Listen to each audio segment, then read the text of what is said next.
نعیم رضی اللہ عنہ جب ابو سفیان کے پاس پہنچے تو ایک اور رات شروع ہو چکی تھی۔ اس وقت ان کی ہڈیاں بھی دکھ رہی تھیں اور ان کی زبان سوکھ گئی تھی۔ ایک ہی بار بے تحاشا پانی پی کر وہ بولنے کے قابل ہوئے۔ ابو سفیان نعیم رضی اللہ عنہ کی دانشمندی اور تدبر سے متاثر تھا۔ تمہاری حالت بتا رہی ہے کہ تم اپنے لشکر سے نہیں آئے۔ ابو سفیان نے نعیم رضی اللہ عنہ سے پوچھا، کہاں سے آ رہے ہو؟ بہت دور سے، نعیم رضی اللہ عنہ بن مسعود نے جواب دیا۔ جاسوسی کی ایک مہم سے آ رہا ہوں۔ تم لوگ بنو قریظہ کے ساتھ معاہدہ کرائے ہو، کیا تم بھول گئے تھے کہ یہودیوں کو ہمارے ساتھ جو دلچسپی ہے وہ صرف اس لیے ہے کہ وہ اسلام کو ہمارے ہاتھوں یہیں پر ختم کرا دینا چاہتے ہیں۔ میں بنو قریظہ کے 2 دوستوں سے مل کر آیا ہوں۔ مجھے مدینے کا بھی ایک پرانا دوست مل گیا تھا۔ مجھے پتا چلا ہے کہ کعب بن اسد نے محمد صلی اللہ علیہ وآلہ وسلم کا ساتھ نہیں چھوڑا، بلکہ کعب نے مسلمانوں کو خوش کرنے کا ایک نیا طریقہ سوچا ہے۔ تم نے اسے کہا کہ وہ مدینے میں مسلمانوں پر حملے کرے۔ اب وہ تم سے قریش کے سرکردہ خاندانوں کے چند افراد یرغمال میں ضمانت کے طور پر رکھنے کے لیے مانگے گا، مگر انہیں وہ مسلمانوں کے حوالے کر دے گا اور مسلمان ان افراد کو قتل کر دیں گے۔ پھر یہودی مسلمانوں کے ساتھ مل جائیں گے اور دونوں ہم پر حملہ کر دیں گے۔ میں تمہیں خبردار کرنے آیا ہوں کہ یہودیوں کو یرغمال میں اپنا ایک آدمی بھی نہ دینا۔ خدا کی قسم نعیم، ابو سفیان نے کہا، اگر تمہاری یہ بات سچ نکلی تو میں بنو قریظہ کی بستیاں اجاڑ دوں گا۔ کعب بن اسد کی لاش کو میں اپنے گھوڑے کے پیچھے باندھ کر گھسیٹتا ہوا مکہ لے جاؤں گا۔ اس نے کیا سوچ کر ہمیں دھوکہ دینے کی کوشش کی ہے؟ اس کی سوچ پر آپ نے شراب اور حسین لڑکیوں کا طلسم طاری کر دیا ہے۔ نعیم رضی اللہ عنہ بن مسعود نے کہا، کیا شراب اور عورت کسی کے دل میں خلوص اور دیانتداری رہنے دیتی ہے؟ اسے شراب اور عورت کس نے دی؟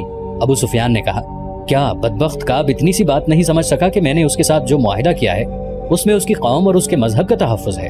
اگر محمد کا مذہب اسی طرح پھیلتا چلا گیا تو یہودیت ختم ہو جائے گی۔ تم یہودیوں کو ابھی تک نہیں سمجھ سکے۔ نعیم رضی اللہ عنہ نے کہا، وہ اپنے دشمن پر بھی ظاہر نہیں ہونے دیتے کہ وہ اس کے دشمن ہیں۔ ہوئی بن اخطب بھی یہودی ہے۔ اس نے تمہاری طرف سے کعب کو شراب کا نصف مٹکا اور 2 نہایت حسین لڑکیاں دی ہیں۔ میں جب کعب سے ملا تو وہ شراب میں بدمست تھا اور دونوں لڑکیاں نیم برہنہ حالت میں اس کے پاس تھیں۔ اس نے بدمستی کے عالم میں مجھ سے کہا کہ وہ اہل قریش کو انگلیوں پر نچا رہا ہے۔ نعیم، ابو سفیان نے تلوار کے دستے پر ہاتھ مار کر کہا، میں مدینے سے محاصرہ اٹھا کر بنو قریظہ کی نسل ختم کر دوں گا۔ اس کی یہ جرت کہ قبیلہ قریش کے سرکردہ چند افراد کو ضمانت کے طور پر یرغمال بنا کر رکھنا چاہتا ہے۔ تمہیں اتنا نہیں بھڑکنا چاہیے ابو سفیان، نعیم رضی اللہ عنہ نے کہا۔ ٹھنڈے دل سے سوچو اور فیصلہ کر لو کہ کعب کو تم ایک بھی آدمی یرغمال میں نہیں دو گے۔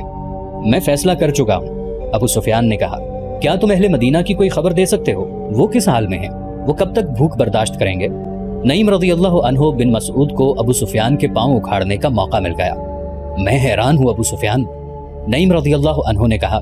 اہل مدینہ خوش اور مطمئن ہیں، وہاں بھوک کے کوئی آثار نہیں۔ خوراک کی کمی ضرور ہے، لیکن اہل مدینہ کا جوش اور جذبہ ایسا ہے کہ جیسے انہیں خوراک کی ضرورت ہی نہیں۔ اس کا مطلب یہ ہوا کہ ہمارے محاصرے کا ان پر کوئی اثر نہیں ہوا؟ ابو سفیان نے کہا، بالکل نہیں۔ نعیم رضی اللہ عنہ بن مسعود نے کہا، ان پر محاصرے کا یہ اثر ہے کہ وہ جوش و خروش سے پھٹے جا رہے ہیں۔ ہمارے یہودی جاسوس ہمیں بتا رہے ہیں کہ مدینہ میں خوراک تقریباً ختم ہو چکی ہے۔ ابو سفیان نے ذرا پریشان ہو کر کہا، وہ جھوٹ بولتے ہیں۔ نعیم رضی اللہ عنہ نے اسے اور زیادہ پریشان کرنے کے لیے کہا، میں تمہیں پھر کہتا ہوں کہ یہودیوں پر بھروسہ نہ کرنا۔ یہ بتا کر کہ مسلمانوں کی حالت اچھی نہیں ہے، وہ تمہیں اکسا رہے ہیں کہ تم مسلمانوں کو کمزور سمجھ کر کہیں سے خندق عبور کر لو اور مدینے پر حملہ کر دو۔ وہ اہل قریش اور میرے قبیلے غطفان کو مسلمانوں کے ہاتھوں تباہ کرانا چاہتے ہیں۔ میں ان کی نیت معلوم کر لیتا ہوں، ابو سفیان نے کہا اور اپنے غلام کو آواز دی، اکرمہ اور خالد کو بلا لاؤ۔ ابو سفیان نے غلام سے کہا۔ نعیم رضی اللہ عنہ بن مسعود یہ کہہ کر چلے گئے، میں اپنے سردار غطفان کو خبر کرنے جا رہا ہوں۔ خالد اور اکرمہ آئے تو ابو سفیان نے انہیں بتایا کہ نعیم اسے کعب بن اسد کے متعلق کیا بتا گئے ہیں۔ غیروں کے سہارے لے کر لڑائیاں نہیں لڑی جاتی ابو سفیان، خالد نے کہا۔ آپ نے یہ تو سوچا ہی نہیں کہ بنو قریظہ مسلمانوں کے سائے میں بیٹھے ہیں، وہ زمین کے نیچے سے مسلمانوں پر وار کر سکتے ہیں، لیکن وہ ہیں تو مسلمانوں کے رحم و کرم پر۔ اگر آپ لڑنے آئے ہیں تو جنگجوؤں کی طرح لڑیں۔ کیا یہ صحیح نہیں ہوگا کہ تم دونوں میں سے کوئی کعب بن اسد کے پاس جائے؟ ابو سفیان نے پوچھا۔ ہو سکتا ہے کہ اس نے نعیم سے کہا ہو کہ وہ ہم سے یرغمال مانگے گا، لیکن تم جاؤ تو وہ ایسی شرط پیش نہ کرے۔ کیا تمہیں نظر نہیں آ رہا کہ تمام کا تمام لشکر نیم فاقہ کشی کی حالت میں ہے؟ کیا یہ لشکر خندق عبور کر سکتا ہے؟ یہی ایک صورت ہے کہ کعب مدینے کے اندر مسلمانوں پر شب خون مارنے کا انتظام کرے۔ میں جاؤں گا، اکرمہ نے کہا۔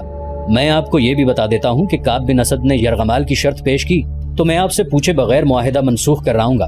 کیا میں بھی اکرمہ کے ساتھ چلا جاؤں؟ خالد نے ابو سفیان سے پوچھا۔ اس کا اکیلے جانا ٹھیک نہیں ہے۔ نہیں، ابو سفیان نے کہا، اگر خطرہ ہے تو میں 2 سالار ضائع نہیں کر سکتا۔ اکرما اپنی حفاظت کے لیے جتنے لشکری ساتھ لے جانا چاہتا ہے لے جائے۔ اکرما اسی وقت روانہ ہو گیا۔ اس کے ساتھ 4 لشکری تھے۔ اسے بڑی دور کا چکر کاٹ کر بنو قریظہ تک پہنچنا تھا۔ وہ جمعے کی رات اور تاریخ 14 مارچ 627 عیسوی تھی جب اکرما خندق سے دور دور چلتا شیخین کے سلسلہ کوہ میں داخل ہوا اور کعب بن اسد کے گھر پہنچا۔ کعب کو معلوم تھا کہ اکرما کیوں آیا ہے۔ آؤ اکرما، کعب بن اسد نے کہا، میں جانتا ہوں کہ تم کیوں آئے ہو، تمہارے آنے کی ضرورت نہیں تھی، میں نے 10 دن کی مہلت مانگی تھی۔ کعب بن اسد نے اپنے غلام کو آواز دی۔ غلام آیا تو اس نے غلام سے شراب اور پیالے لانے کو کہا۔ پہلے میری بات سن لو کعب، اکرما نے 2 ٹوک لہجے میں کہا، میں شراب پینے نہیں آیا، مجھے بہت جلدی واپس جانا ہے، ہم محاصرے کو اور زیادہ طول نہیں دے سکتے، ہم کل مدینے پر حملہ کر رہے ہیں، تمہارے ساتھ ہمارا جو معاہدہ ہوا ہے اس کے مطابق تم مدینے میں ان جگہوں پر جو ہم نے تمہیں بتائی ہیں کل سے حملے شروع کر دو۔ ہمیں یہ بھی معلوم ہوا ہے کہ تم نے ظاہری طور پر ہمارے ساتھ معاہدہ کیا ہے، لیکن درپردہ تم نے وہ معاہدہ قائم رکھا ہے جو مسلمانوں کے ساتھ تم نے کیا ہے۔ اتنے میں ایک نہایت حسین لڑکی شراب کی سراہی اور پیالے اٹھائے کمرے میں داخل ہوئی۔ وہ اکرما کو دیکھ کر مسکرائی۔ اکرما نے اسے دیکھا تو اس کے چہرے پر سنجیدگی کا تاثر اور زیادہ گہرا ہو گیا۔ کعب، اکرما نے کہا، تم نے اپنا مذہب اور اپنی زبان ان چیزوں کے عوض بیچ ڈالی ہے جنہوں نے کبھی کسی کا ساتھ نہیں دیا۔ کعب بن اسد نے لڑکی کو اشارہ کیا تو وہ چلی گئی۔ میرے عزیز اکرما، کعب نے کہا، میں تمہارے چہرے پر رونت کے آثار دیکھ رہا ہوں، صاف پتہ چلتا ہے کہ تم مجھے اپنا غلام سمجھ کر حکم دینے آئے ہو۔ میں نے مسلمانوں کے ساتھ جو معاہدہ کیا تھا وہ بنو قریظہ کے تحفظ اور سلامتی کے لیے کیا تھا، اور میں نے جو معاہدہ تمہارے ساتھ کیا ہے وہ تمہاری فتح اور مسلمانوں کی شکست کی خاطر کیا ہے۔ مسلمانوں کو ختم کرنا میرے مذہب کا حکم ہے، تمہارے ساتھ معاہدہ نبھانا اسی سلسلے کی ایک کوشش ہے۔ اپنا مذہبی فریضہ ادا کرنے کے لیے میں تمہیں استعمال کروں گا۔ ہوئی بن اخطب سے میں نے کہہ دیا تھا کہ اہل قریش اور اہل غطفان مجھے بنو قریظہ کی سلامتی کی ضمانت دیں تاکہ ایسا نہ ہو کہ تم لوگ ناکام ہو جاؤ اور مسلمان ہم سے ظالمانہ انتقام لیں۔ نعیم رضی اللہ عنہ بن مسعود نے جو چنگاری ان لوگوں کے درمیان پھینک دی تھی وہ اکرما کے سینے میں سلگ رہی تھی۔ نعیم رضی اللہ عنہ نے اکرما کے ذہن میں ابو سفیان کی معرفت پہلے ہی ڈال دیا تھا کہ کعب افراد کی صورت میں ضمانت مانگے گا۔ کعب کی زبان سے ضمانت کا لفظ سنتے ہی اکرما بھڑک اٹھا۔ کیا تمہیں ہم پر اعتماد نہیں؟ اکرما نے غصیلی آواز میں کہا، کیا تم یہ سمجھتے ہو کہ ہم شاید بھول گئے ہیں کہ محمد ہمارا اور تمہارا مشترکہ دشمن ہے؟ میں یہ نہیں کہتا جو تم کہہ رہے ہو، کعب بن اسد نے کہا، لیکن میں یہ ضرور کہوں گا کہ اپنے مشترکہ دشمن کو جتنا میں جانتا ہوں اتنا تم نہیں جانتے۔ میں اعتراف کرتا ہوں کہ جو عقل خدا نے محمد کو دی ہے وہ ہم میں سے کسی کو نہیں دی۔ میں اس کی ضمانت چاہتا ہوں۔ کہو تمہیں کیسی ضمانت چاہیے؟ اکرما نے پوچھا۔ قبیلہ قریش کے چند ایک سرکردہ افراد ہمارے پاس بھیج دو، کعب بن اسد نے کہا۔ میں کوئی نئی بات نہیں کہہ رہا اکرما، یہ ہمارا تمہارا دستور ہے، اس رواج اور شرط سے تم واقف ہو۔ میں نے ضمانت کے طور پر یرغمال میں لینے والے آدمیوں کی تعداد نہیں بتائی، یہ تعداد تم خود مقرر کر لو۔ تم جانتے ہو کہ معاہدے کی خلاف ورزی کرو گے تو تمہارے ان سرکردہ افراد کو ہم قتل کر دیں گے، انہیں تم قتل نہیں کرو گے۔ اکرما نے بھڑکی ہوئی آواز میں کہا، تم انہیں مسلمانوں کے حوالے کر دو گے۔ کیا کہہ رہے ہو اکرما؟ کعب بن اسد نے حیرت اور پریشانی کے لہجے میں پوچھا۔ کیا تم مجھے اتنا ذلیل سمجھتے ہو کہ میں تمہیں یہ دھوکہ دوں گا کہ تمہارے قبیلوں کے سرداروں کو مسلمانوں کے ہاتھوں قتل کرواؤں گا؟ مجھ پر اعتبار کرو۔ یہودی پر اعتبار کرنا ایسا ہی ہے جیسے کسی سانپ پر اعتبار کر لیا ہو۔ اکرما نے غصے کے عالم میں کہا، اگر تم اپنے آپ کو اتنا ہی قابل اعتبار سمجھتے ہو تو کل مدینہ میں ان چھوٹے قلعوں پر حملے شروع کر دو جہاں پر مسلمانوں نے اپنی عورتوں اور بچوں کو رکھا ہوا ہے۔ کل؟ کعب نے کہا، کل ہفتے کا دن ہے۔ ہفتے کا دن یہودیوں کا ایک مقدس دن ہوتا ہے جسے ہم سبت کہتے ہیں۔ اس روز عبادت کے سوا ہم کوئی اور کام نہیں کرتے۔ کوئی یہودی سبت کے دن کوئی کام یا کاروبار کرے یا کسی پر حملہ کرے تو خدائے یہودا اسے انسان سے خنزیر یا بندر کی شکل میں تبدیل کر دیتا ہے۔ اکرما دیکھ چکا تھا کہ کعب بن اسد کی نیت ٹھیک نہیں ہے، وہ شراب پیتا چلا جا رہا تھا۔ اکرما نے شراب پینے سے انکار کر دیا تھا۔ اس نے ابو سفیان سے کہا کہ وہ فیصلہ کر کے ہی واپس آئے گا، تم کل حملہ کرو یا ایک دن بعد کرو، ہم تمہاری نیت کو عملی صورت میں دیکھ کر فیصلہ کریں گے کہ تمہیں یرغمال میں اپنے آدمی دیے جائیں یا نہ دیے جائیں۔ اکرما نے کہا، اس سے پہلے ہم تمہیں ایک آدمی بھی نہیں دیں گے۔ میں کہہ چکا ہوں کہ یرغمال کے بغیر ہم کچھ نہیں کریں گے۔ کعب بن اسد نے کہا، جو ہی تمہارے آدمی ہمارے پاس پہنچ جائیں گے ہم تمہاری منشا کے مطابق مدینے کے اندر کھلبلی مچا دیں گے، تم دیکھنا کہ ہم محمد کی پیٹھ میں کس طرح چھرا گھونپتے ہیں۔ اکرما اٹھ کھڑا ہوا اور غصے میں بولا، تم بدتینت ہو، تمہاری نیت صاف ہوتی تو تم کہتے کہ مجھے کسی ضمانت کی ضرورت نہیں، آؤ مل کر مسلمانوں کو مدینے کے اندر ہمیشہ کے لیے ختم کر دیں۔ مجھے اگر حکم ماننا ہی ہے تو میں محمد کا حکم کیوں نہ مان لوں؟ کعب بن اسد نے اکرما کا غصہ دیکھتے ہوئے کہا، ہم مسلمانوں کے ساتھ رہتے ہیں، جو تحفظ ہمیں ان سے مل سکتا ہے وہ تم نہیں دے سکو گے، مورخ ابن حشام اور ابن سعد نے لکھا ہے کہ نعیم رضی اللہ عنہ بن مسعود کا چھوڑا ہوا تیر نشانے پہ لگا۔ اکرمہ غصے کے عالم میں کعب بن اسد کے گھر سے نکل آیا۔ یہودیوں اور اہل قریش کا معاہدہ جو اگر برقرار رہتا تو مسلمانوں کی کمر ٹوٹ جاتی، کعب کے گھر کے اندر ہی ٹوٹ گیا۔ جب اکرمہ کعب بن اسد سے ملنے جا رہا تھا، اس وقت نعیم رضی اللہ عنہ بن مسعود اپنے قبیلے کے سردار غطفان کے پاس بیٹھے ہوئے تھے۔ اس کے ساتھ بھی انہوں نے کعب بن اسد کے متعلق وہی باتیں کی جن باتوں سے وہ ابو سفیان کو بھڑکا چکے تھے۔ ابو سفیان نے غصے میں آ کر غطفان کو بلا لیا۔ غطفان نے اپنے سالار اینیا کو بلا لیا۔ کیا تم نے سنا ہے کہ کعب بن اسد ہمیں دھوکہ دے رہا ہے؟ غطفان نے اینیا سے کہا، وہ ہم سے یرغمال میں رکھنے کے لیے سرکردہ افراد مانگتا ہے، کیا یہ ہماری توہین نہیں؟ سردار غطفان، سالار اینیا نے کہا، میں تمہیں پہلے کہہ چکا ہوں کہ میرے ساتھ میدان جنگ کی بات کرو۔ میں آمنے سامنے کی لڑائی جانتا ہوں۔ مجھے اس شخص سے نفرت ہوگی جو پیٹھ کے پیچھے آ کر وار کرتا ہے، اور مجھے اس شخص سے بھی نفرت ہوگی جس کی پیٹھ پر وار ہوتا ہے، اور پھر تم یہودیوں پر اعتبار کرتے ہو۔ اگر کعب بن اسد کہے گا کہ مجھے اپنے قبیلے کا سردار غطفان یرغمال میں دے دو تو کیا میں تمہیں اس کے حوالے کر دوں گا؟ میں اس شخص کا سر اڑا دوں گا جو ایسا مطالبہ کرے گا۔ نعیم رضی اللہ عنہ بن مسعود نے کہا، میں ان یہودیوں کو اپنے قبیلے کی ایک بھیڑ یا بکری بھی نہ دوں۔ خدا کی قسم، کعب نے ہماری توہین کی ہے۔ ابو سفیان کیا کہتا ہے؟ غطفان نے نعیم رضی اللہ عنہ سے پوچھا۔ یہ بات سن کر ابو سفیان غصے سے کانپنے لگا۔ نعیم رضی اللہ عنہ نے کہا، ابو سفیان کہتا ہے کہ وہ کعب بن اسد سے اس توہین کا انتقام لے گا، اور اسے انتقام لینا چاہیے۔ سالار اینیا نے کہا، بنو قریظہ کی حیثیت ہی کیا ہے؟ وہ ہمارے اور مسلمانوں کے درمیان اس طرح پس جائیں گے کہ ان کا وجود ہی ختم ہو جائے گا۔ خالد کو آج مدینے کی طرف جاتے ہوئے وہ وقت یاد آ رہا تھا جب اکرمہ بنو قریظہ کی بستی سے واپس آیا تھا۔ خالد دوڑتا ہوا اس تک پہنچا تھا۔ ادھر سے ابو سفیان گھوڑا دوڑاتا ہوا آ گیا۔ اکرمہ کے چہرے پر غصے اور تھکن کے گہرے آثار تھے۔ کیا خبر لائے ہو؟ ابو سفیان نے اس سے پوچھا۔ خدا کی قسم ابو سفیان، میں نے کعب سے زیادہ بدطینت انسان پہلے کبھی نہیں دیکھا تھا۔ اکرمہ نے گھوڑے سے کود کر اترتے ہوئے جواب دیا، نعیم نے ٹھیک کہا تھا۔ کیا اس نے ہم سے یرغمال میں رکھنے کے لیے آدمی مانگے ہیں؟ خالد نے پوچھا تھا۔ ہاں خالد، اکرمہ نے کہا تھا، اس نے مجھے شراب پیش کی اور میرے ساتھ اس طرح بولا جیسے ہم اس کے مقروض ہیں۔ اس نے کہا کہ پہلے یرغمال میں اپنے آدمی دو، پھر میں مدینے کے اندر شب خون ماروں گا۔ کیا تم نے اسے کہا نہیں کہ اہل قریش کے سامنے بنو قریظہ کی حیثیت اونٹ کے مقابلے میں ایک چوہے کی سی ہے؟ خالد نے کہا تھا، کیا تم نے اس کا سر اس کے کندھوں سے اتار نہیں دیا؟ میں نے اپنا ہاتھ بڑی مشکل سے روکا تھا۔ اکرمہ نے کہا، اس کے ساتھ ہمارا جو معاہدہ ہوا تھا وہ میں توڑ آیا ہوں۔ تم نے اچھا کیا، ابو سفیان نے دبی دبی آواز میں کہا تھا۔ تم نے اچھا کیا، اور وہ پرے چلا گیا تھا۔ یہ کوئی بہت پرانا واقعہ نہیں تھا، 1.5-2 سال پہلے ہی کی بات تھی۔ آج جب خالد مدینہ کی طرف جا رہا تھا تو یہ جانا پہچانا رستہ اسے اجنبی سا لگ رہا تھا۔ کبھی اسے ایسا محسوس ہونے لگتا جیسے وہ خود اپنے لیے اجنبی ہو گیا ہو۔ اسے ابو سفیان کا افسردہ چہرہ نظر آنے لگا۔ خالد نے محسوس کر لیا تھا کہ ابو سفیان مدینے پر حملے سے منہ موڑ رہا ہے۔ خالد اور اکرمہ وہیں کھڑے رہ گئے تھے۔ کیا سوچ رہے ہو خالد؟ اکرمہ نے پوچھا تھا۔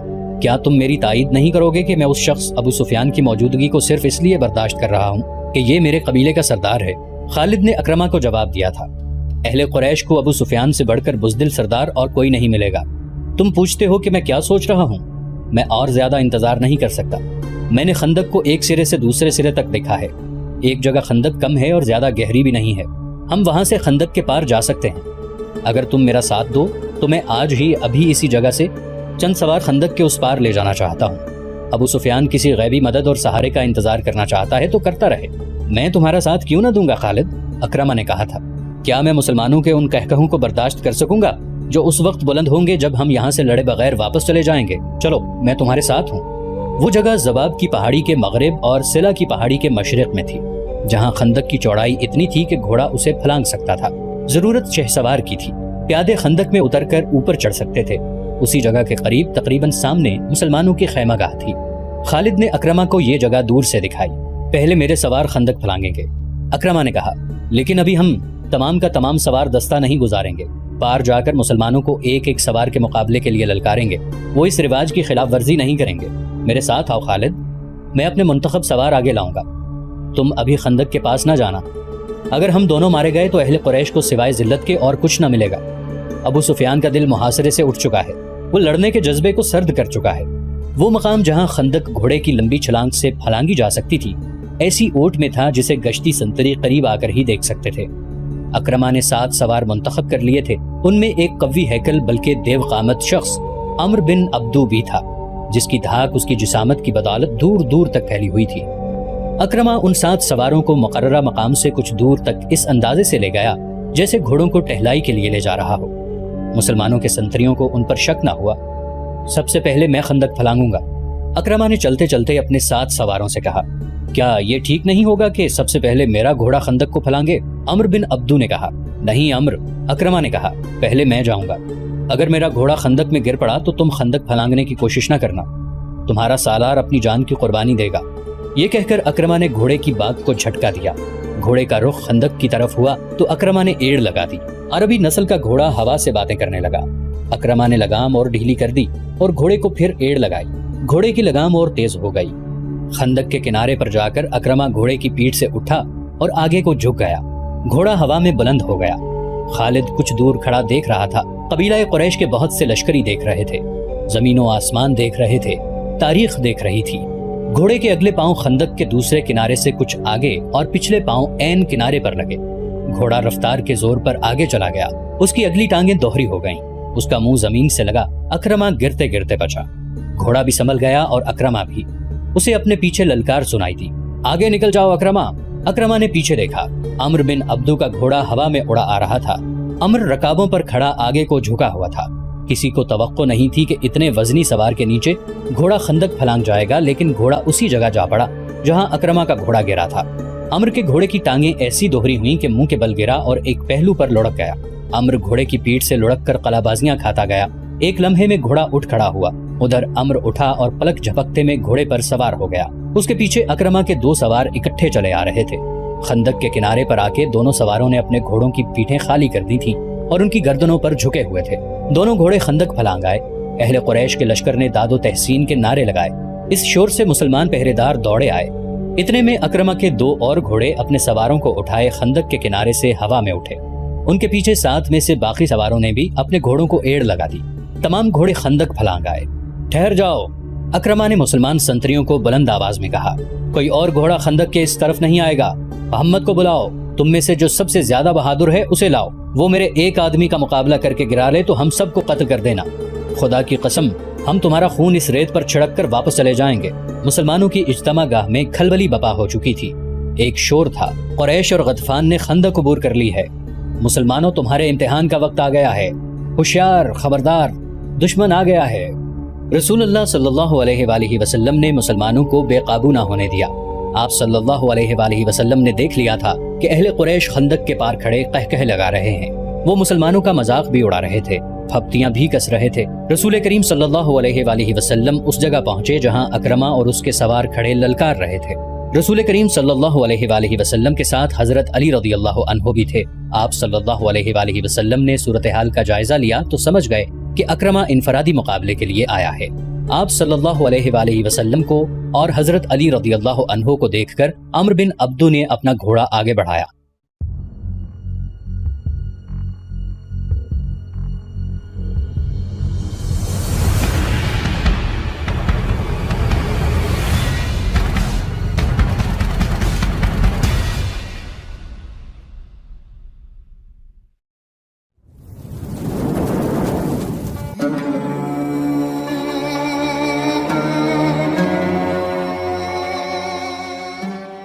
مجھے 10 دنوں کی مہلت چاہیے، کعب بن اسد نے کہا۔ مجھے اپنے قبیلے کو تیار کرنا ہے۔ قریش اور بنو قریظہ کے درمیان معاہدہ ہو گیا۔ سعد بن عتیق معمولی قسم کا ایک جوان تھا جس کی مدینے میں کوئی حیثیت نہیں تھی۔ وہ خنجر اور تلواریں تیز کرنے کا کام کرتا تھا۔ اس میں یہ خوبی تھی کہ خدا نے اسے آواز پرسوز اور سریلی دی تھی اور وہ شہ سوار تھا۔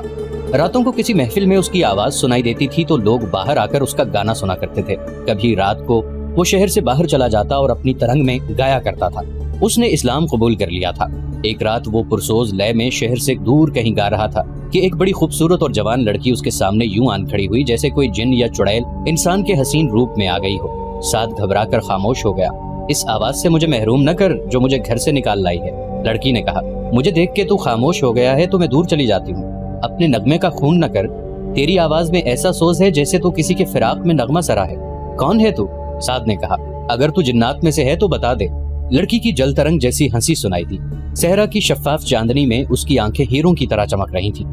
میں بنو قریظہ کی ایک یہودی کی بیٹی ہوں اور میں مسلمان ہوں۔ مذہب کو درمیان میں نہ لا، یہودن نے کہا، نغموں کا کوئی مذہب نہیں ہوتا، میں تیرے لیے نہیں تیرے نغمے اور تیری آواز کے لیے آئی ہوں۔ سعد دوبارہ اپنی دھن میں گنگنانے لگا۔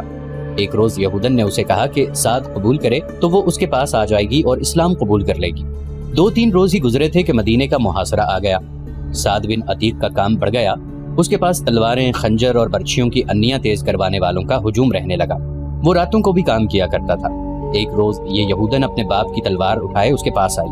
تلوار تیز کرانے کے بہانے آئی ہوں۔ یہودن نے کہا، آج ہی رات یہاں سے نکلو ورنہ ہم کبھی نہیں مل سکیں گے۔ کیا ہو گیا ہے؟ پرسوں شام میرے باپ نے مجھے کہا کہ قبیلے کے سردار کعب بن اسد کو میری ضرورت ہے۔ یہودن نے بتایا، باپ نے ہوئی بن خطب کا نام بھی لیا تھا۔ میں کعب کے گھر چلی گئی، وہاں ہوئی کے علاوہ 2 اور آدمی بیٹھے ہوئے تھے۔ وہ اس طرح کی باتیں کر رہے تھے کہ مسلمانوں کے آخری دن آ گئے ہیں۔ کعب بن اسد، خوئی بن اخطب اور قریش کے درمیان اس لڑکی کی موجودگی میں معاہدہ ہوا اور مسلمانوں پر عقب سے حملوں کا منصوبہ طے ہوا۔ اس یہودن کو رات بھر کعب کے پاس گزارنا پڑی۔ صبح وہ اپنے گھر آ گئی۔ اسے مسلمانوں کے ساتھ کوئی دلچسپی نہ تھی، اس کی دلچسپیاں سعد کے ساتھ تھیں۔ اس کے کانوں میں یہ بات بھی پڑی کہ کعب اسے بیوی یا داشتہ کی حیثیت سے اپنے پاس رکھ لے گا۔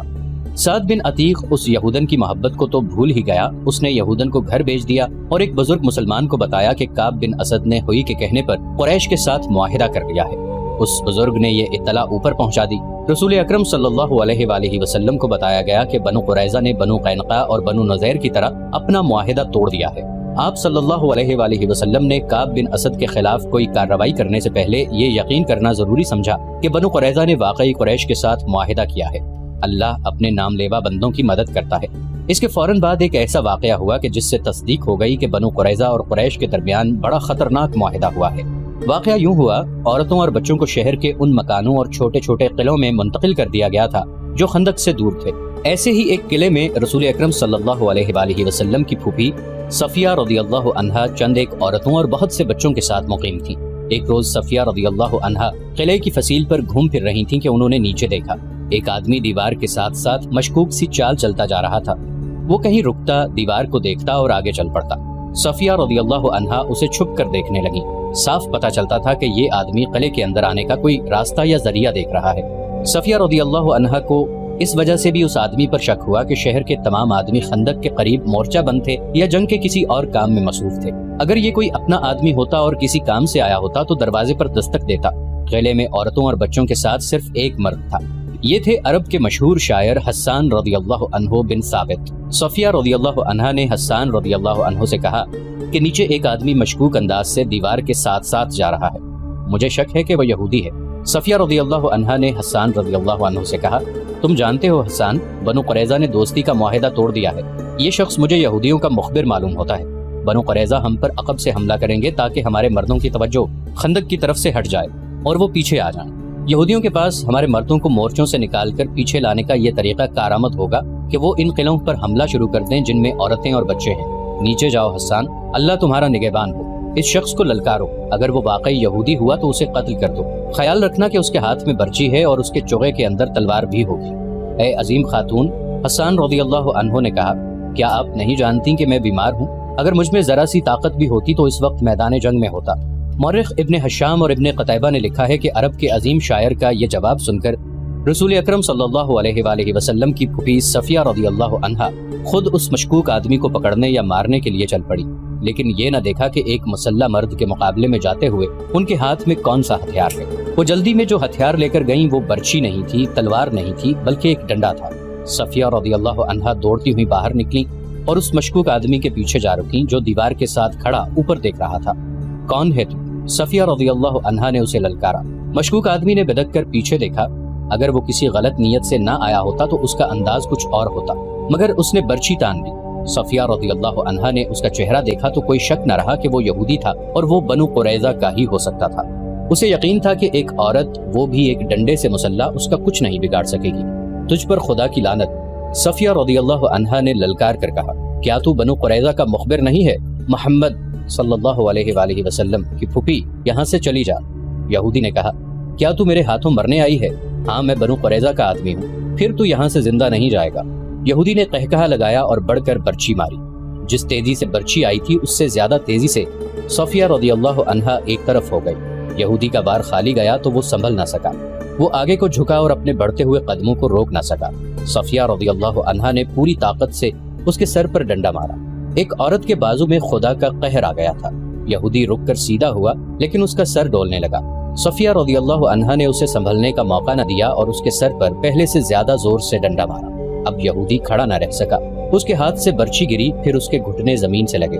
صفیہ رضی اللہ عنہا نے اس کے سر پر، جسے خون بہہ بہہ کر اس کے کپڑوں کو لال کر رہا تھا، ایک اور ڈنڈا مارا۔ وہ جب بے ہوش ہو کر لڑک گیا تو صفیہ رضی اللہ عنہا اس کے سر پر ہی ڈنڈے مارتی چلی گئیں، جیسے زہریلے ناگ کا سر کچل رہی ہوں۔ صفیہ رضی اللہ عنہا نے اس وقت ہاتھ روکا جب یہودی کی کھوپڑی کچلی گئی اور اس کا جسم بے حس ہو گیا۔ صفیہ رضی اللہ عنہا قلعے میں چلی گئیں۔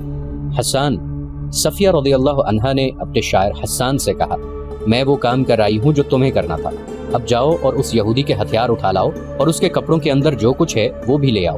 میں عورت ہوں، کسی مرد کے کپڑوں کے اندر ہاتھ ڈالنا ایک عورت کے لیے مناسب نہیں۔ چاہو تو یہ مال غنیمت تم لے سکتے ہو، مجھے اس کی ضرورت نہیں۔ حسان رضی اللہ عنہ نے شاعروں کی مسکراہٹ سے کہا، اللہ آپ کی عصمت و عفت کی حفاظت کرے، مال غنیمت کی ضرورت مجھے بھی نہیں ہے اور میں اپنے اندر اتنی توانائی محسوس نہیں کرتا کہ یہ کام سر انجام دے سکوں۔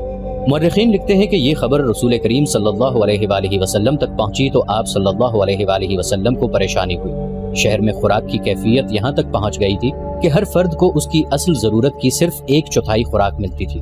رسول کریم صلی اللہ علیہ وآلہ وسلم نے خدائے ذوالجلال سے مدد مانگی اور کوئی حکمت عملی سوچنے لگے۔ ادھر خندق کا محاذ سرگرم تھا۔ خالد کو اپنی اس بے وقت کی بے چینی اور بےتابی اچھی طرح یاد تھی۔ وہ خندق کے ساتھ ساتھ گھوڑا دوڑاتا اور کہیں سے خندق عبور کرنے کے طریقے سوچتا تھا۔ وہ مرد میدان تھا، لڑے بغیر واپس جانے کو اپنی توہین سمجھتا تھا، مگر وہاں لڑائی اس نوعیت کی ہو رہی تھی کہ قریش کے تیر انداز خاصی تعداد میں خندق کے اس مقام پر قریب آتے جہاں مسلمان مورچہ بند تھے۔ یہ سلا کی پہاڑی تھی۔ تیر انداز مسلمانوں پر تیر برساتے، مسلمان جوابی تیر اندازی کرتے۔ کبھی قریش کا کوئی تیر انداز جیش کسی اور جگہ سنتریوں پر تیر چلاتا، مگر مسلمانوں کا جیش فوراً پہنچ جاتا۔ رات کو مسلمان خندق پر سنتریوں کی تعداد میں اضافہ کر دیتے تھے اور قریش خندق سے دور پیچھے خیمہ گاہ میں چلے جاتے تھے۔ رسول کریم صلی اللہ علیہ وآلہ وسلم کو جہاں مدینے میں خوراک کی قلت کا جو قحط کی صورت اختیار کرتی جا رہی تھی احساس تھا، وہاں آپ صلی اللہ علیہ وآلہ وسلم کو یہ بھی معلوم تھا کہ قریش کا لشکر بھی نیم فاقہ کشی پر آ گیا ہے۔ یہ وہ کیفیت ہوتی ہے جو انسانوں کو ایک دوسرے کی شرائط ماننے پر اور معاہدوں اور سمجھوتوں پر مجبور کر دیتی ہے۔ کسی بھی تاریخ میں اس شخص کا نام نہیں لکھا جسے رسول کریم صلی اللہ علیہ وآلہ وسلم نے خفیہ طریقے سے قریش کے اتحادی غطفان کے سالار عینیہ کے پاس اس مقصد کے لیے بھیجا کہ اسے قریش کی دوستی ترک کرنے پر آمادہ کرے۔ اسے یہ نہیں کہا گیا تھا کہ وہ مسلمانوں کے ساتھ مل جائے۔ رسول کریم صلی اللہ علیہ وآلہ وسلم کا مقصد صرف یہ تھا کہ غطفان اور عینیہ رضامند ہو جائیں اور اپنے قبیلے کو واپس لے جائیں تو قریش کا لشکر 2000 نفری کی فوج سے محروم ہو جائے گا۔ یہ توقع بھی کی جا سکتی تھی کہ دوسرے قبائل بھی غطفان کی تقلید میں قریش کے لشکر سے نکل جائیں۔ کیا محمد ہمیں زبانی معاہدے کی دعوت دے رہا ہے؟ سالار عینیہ نے رسول خدا صلی اللہ علیہ وآلہ وسلم کے ایلچی سے کہا، ہم نے یہاں تک آنے کا جو خرچ برداشت کیا ہے وہ کون دے گا؟ ہم دیں گے۔ رسول خدا صلی اللہ علیہ وآلہ وسلم کے ایلچی نے کہا، نبی کریم صلی اللہ علیہ وآلہ وسلم نے فرمایا ہے کہ تم لوگ اپنے قبیلے کو واپس لے جاؤ تو اس سال مدینے میں کھجور کی جتنی پیداوار ہوگی اس کا تیسرا حصہ تم لے جانا، خود مدینے آ جانا، پوری پیداوار دیکھ لینا اور اپنا حصہ اپنے ہاتھوں الگ کر کے لے جانا۔ سالار عینیہ میدان جنگ میں لڑنے اور لڑانے والوں کی قیادت کرنے والا جنگجو تھا، لیکن غیر جنگی مسائل اور امور کو بہت کم سمجھتا تھا۔ مورخ ابن قتیبہ نے لکھا ہے کہ اس واقعے کے کچھ ہی عرصے بعد رسول اللہ صلی اللہ علیہ وآلہ وسلم نے اسے مستعد احمق کا خطاب دیا تھا۔ وہ بڑے طاقتور جسم والا اور جسمانی لحاظ سے پھرتیلا اور مستعد رہنے والا آدمی تھا۔ اس نے اپنے سردار غطفان سے بات کی، خدا کی قسم محمد نے ہمیں کمزور سمجھ کر یہ پیغام بھیجا ہے۔ غطفان نے کہا، اس کے ایلچی سے پوچھو کہ مدینے کے اندر لوگوں کو بھوک کا سامنا نہیں، ہم انہیں بھوک سے نڈال کر کے ماریں گے۔ کیا تم دیکھ نہیں رہے کہ ہمارا اپنا لشکر بھوک سے نڈال ہو رہا ہے؟ سالار عینیہ نے کہا، مدینے والے اپنے گھروں میں بیٹھے، ہم اپنے گھر سے بہت دور آ گئے ہیں۔ کیا لشکر میں تم بے اطمینانی نہیں دیکھ رہے؟ کیا تم نے دیکھا نہیں کہ ہماری کمانوں سے نکلے ہوئے تیر اب اتنی دور نہیں جاتے جتنی دور اس وقت جاتے تھے جب تیر اندازوں کو پیٹ بھر کر کھانا ملتا تھا؟ ان کے بازوؤں میں کمانے کھینچنے کی طاقت نہیں رہی۔ کیا اس کا فیصلہ تم کرو گے کہ ہمیں محمد کو کیا جواب دینا چاہیے؟ غطفان نے پوچھا، یا میں فیصلہ کروں گا جو قبیلے کا سردار ہوں؟ خدا کی قسم میدان جنگ میں جو فیصلہ میں کر سکتا ہوں وہ تم نہیں کر سکتے۔ سالار عینیہ نے کہا، اور میدان جنگ سے باہر جو فیصلہ تم کر سکتے ہو وہ فیصلہ میری عقل نہیں کر سکتی۔ میری عقل تلوار کے ساتھ چلتی ہے، مگر یہاں میری فوج کی تلواریں اور برچیاں اور ہمارے تیر مایوس ہو گئے ہیں۔ ہم خندق کے پار نہیں جا سکتے، ہمیں محمد کی بات مان لینی چاہیے۔ اور انہوں نے رسول کریم صلی اللہ علیہ وآلہ وسلم کی بات مان لی۔ ایلچی امید افزا جواب لے کر آ گیا۔ اسے قریش کا کوئی آدمی نہیں دیکھ سکا تھا، کیونکہ غطفان کی فوج محاصرے کے کسی اور مقام پر تھی۔ اللہ کے رسول صلی اللہ علیہ وآلہ وسلم کے خلاف کون بول سکتا تھا؟ مگر آپ صلی اللہ علیہ وآلہ وسلم نے اسلام کی تعلیمات کے عین مطابق اپنے سرکردہ ساتھیوں کو بلایا اور انہیں موقع دیا کہ کسی کو آپ صلی اللہ علیہ وآلہ وسلم کے فیصلے سے اختلاف ہے تو وہ بولے۔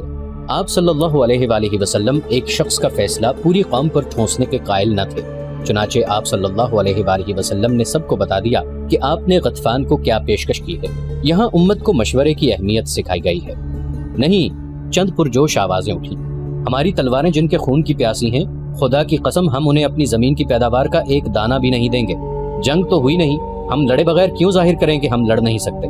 اس کی تائید میں کچھ آوازیں اٹھیں۔ ایسی دلیلیں دی گئیں جنہیں رسول اللہ صلی اللہ علیہ وآلہ وسلم نے اس لیے قبول فرما لیا کہ یہ اکثریت کی آواز تھی۔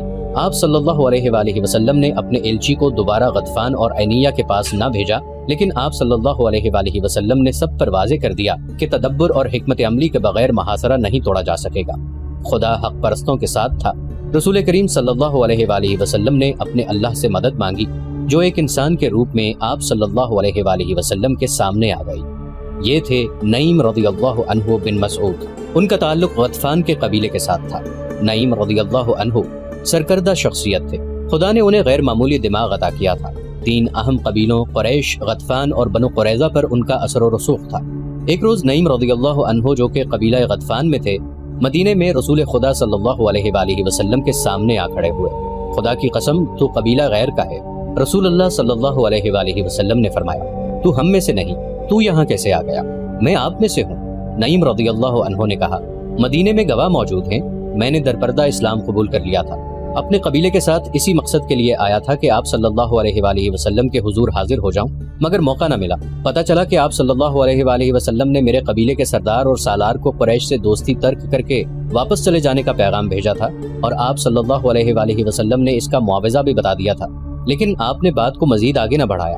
اللہ کی تجھ پر رحمت ہو۔ رسول خدا صلی اللہ علیہ وآلہ وسلم نے پوچھا، کیا تو بات کو آگے بڑھانے آیا ہے؟ نہیں میرے اللہ کے سچے نبی، نعیم رضی اللہ عنہ نے جواب دیا، مجھے آپ ہی کے قدموں میں آنا تھا۔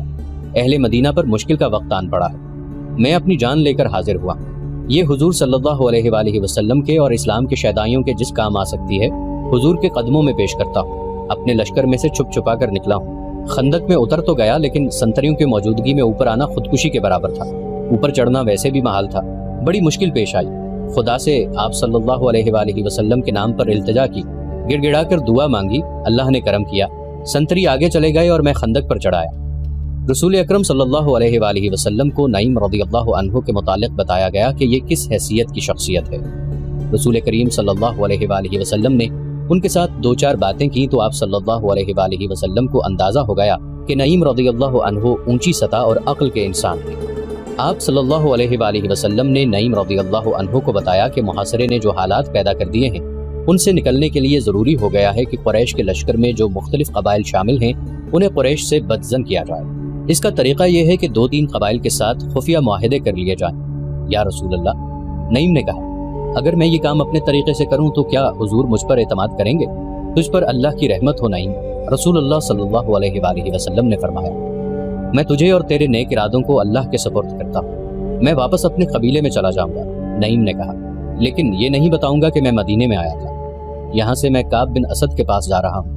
میرے اللہ کے رسول صلی اللہ علیہ وآلہ وسلم میری کامیابی کے لیے دعا فرمائیے۔ مدینہ میں رات کو پہرے بڑے سخت تھے۔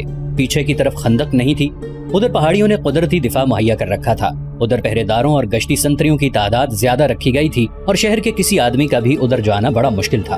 رسول اکرم صلی اللہ علیہ وآلہ وسلم نے نعیم رضی اللہ عنہ کے ساتھ اپنا ایک آدمی بھیج دیا تاکہ کوئی سنتری انہیں روک نہ لے۔ یہ آدمی نعیم رضی اللہ عنہ کو مدینے کے ساتھ باہر تک چھوڑ کر واپس آ گیا۔ رات کا پہلا پہر تھا جب نعیم رضی اللہ عنہ بنو قریظہ کی بستی میں کعب بن اسد کے دروازے پر پہنچے۔ دروازہ غلام نے کھولا۔ تم مجھے اچھی طرح جانتے ہو نا کعب؟ نعیم رضی اللہ عنہ نے پوچھا۔ نعیم بن مسعود کو کون نہیں جانتا تھا؟ کعب نے کہا، غطفان کے قبیلے کو تجھ جیسے سردار پر بہت فخر ہوگا۔ کہو نعیم، رات کے اس پہر میں تمہاری کیا خدمت کر سکتا ہوں؟ میں نے 10 دنوں کی مہلت مانگی تھی، ابھی تو 6-7 دن گزرے ہیں۔ میں نے مسلمانوں پر شب خون مارنے کے لیے آدمی تیار کر لیے ہیں، کیا تم یہی معلوم کرنے آئے ہو؟ میں اسی سلسلے میں آیا ہوں۔ نعیم رضی اللہ عنہ نے کہا، تم بے وقوف ہو کعب، تم نے قریش کے ساتھ کس بھروسے پر معاہدہ کر لیا ہے؟ مجھ سے نہ پوچھنا کہ میرے دل میں تمہاری ہمدردی کیوں پیدا ہوئی۔ میں مسلمانوں کا بھی ہمدرد نہیں، کیونکہ میں مسلمان نہیں۔ تم اچھی طرح جانتے ہو میرے دل میں انسانیت کی ہمدردی ہے۔ میرے دل میں ہمدردی ہے تمہارے ان خوبصورت اور جوان بیٹیوں، بیویوں اور بہنوں کی جو مسلمانوں کی لونڈیاں بن جائیں گی۔ تم نے قریش سے بڑا ہی خطرناک معاہدہ کر لیا ہے، لیکن اس کی ضمانت نہیں لی کہ اہل قریش تمہیں مسلمانوں سے بچا لیں گے۔ ہم نے بھی قریش کے ساتھ معاہدہ کیا ہے، لیکن کچھ ضمانت بھی لی ہے۔ کیا قریش جنگ ہار جائیں گے؟ کعب بن اسد نے پوچھا۔ وہ جنگ ہار چکے ہیں، نعیم رضی اللہ عنہ نے کہا۔ کیا یہ خندق انہیں شہر پر حملہ کرنے دے گی؟ قریش کے لشکر کو بھوک نے بے حال کرنا شروع کر دیا ہے۔ میرا قبیلہ بھوک سے پریشان ہو گیا ہے۔ میں نہیں چاہتا کہ کل تم میرے قبیلے کو بدنام کرو کہ غطفان تمہیں مسلمانوں کے رحم و کرم پر چھوڑ گئے تھے۔ تم مسلمانوں پر حملہ کر کے انہیں اپنا دشمن بنا لو گے اور قریش اور ہم محاصرہ اٹھا کر واپس چلے جائیں گے۔ اپنے دونوں قبیلوں قینقاع اور بنو نضیر کا انجام جو مسلمانوں کے ہاتھوں ہوا تھا وہ تمہیں یاد ہی ہوگا۔ کعب بن اسد پر خاموشی طاری ہو گئی۔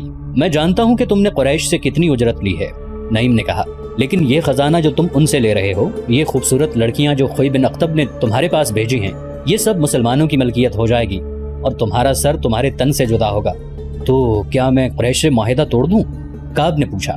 معاہدہ نہ توڑو، نعیم رضی اللہ عنہ نے کہا، انہیں ابھی ناراض نہ کرو، لیکن اپنی حفاظت کی ان سے ضمانت لو۔ عرب کے رواج کے مطابق انہیں کہو کہ ان کے اونچے خاندانوں کے کچھ آدمی تمہیں یرغمال کے طور پر دے دیں۔ اگر انہوں نے اپنے چند ایک معزز اور سرکردہ آدمی دے دیے تو یہ ثبوت ہوگا کہ وہ معاہدے میں مخلص ہیں۔